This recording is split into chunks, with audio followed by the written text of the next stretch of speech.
Different generations or different cohorts of people have grown up through different pivotal changes in our world. And those pivotal changes, when they take place in our childhood, when we're graduating into the world and becoming independent adults, fundamentally change the way we face the world, the way we see the world, and we have this common experience that we've gone through as a group. And each generation that I talk about is roughly sort of 15 to 20 years. We don't want to be too specific on the exact years you were born in. If you've got really old people that are still alive today, pretty much the oldest people that are still part of our society would be the silent generation. This is the generation that was born as the world was unraveling in the lead up to the Second World War.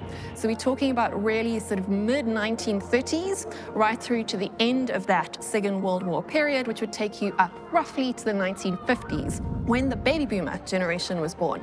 This was the generation that was born into the new world.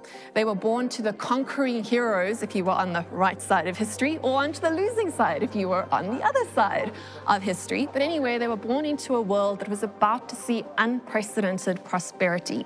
And this shaped a lot of their worldview. They then became teenagers in the 1960s with the whole free love revolution and the whole sort of breaking down of family constructs and ties. And their children that were then born really in the sort of 1960s right up until the 1980s would basically be your Generation X. These were the first children of divorce, which was really a new thing that only came about in the 1970s.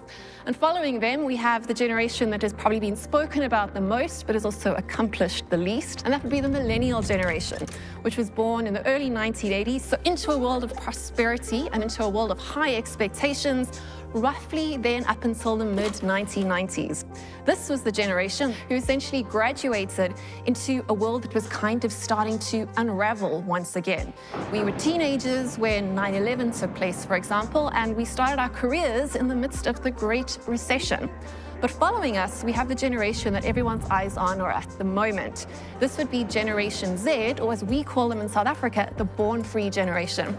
And from a South African perspective, they have a huge common history in that this is the first generation born post-apartheid. It's almost the opposite of the millennial generation. This generation had lower expectations, but more pragmatism. And already they're making more noise in politics and in the workplace than the millennial generation has done. And following them, we have Generation Alpha. So starting right back at the beginning of the alphabet again, we haven't been too creative in naming these generations. This is the generation that was born roughly from 2010 and up until today.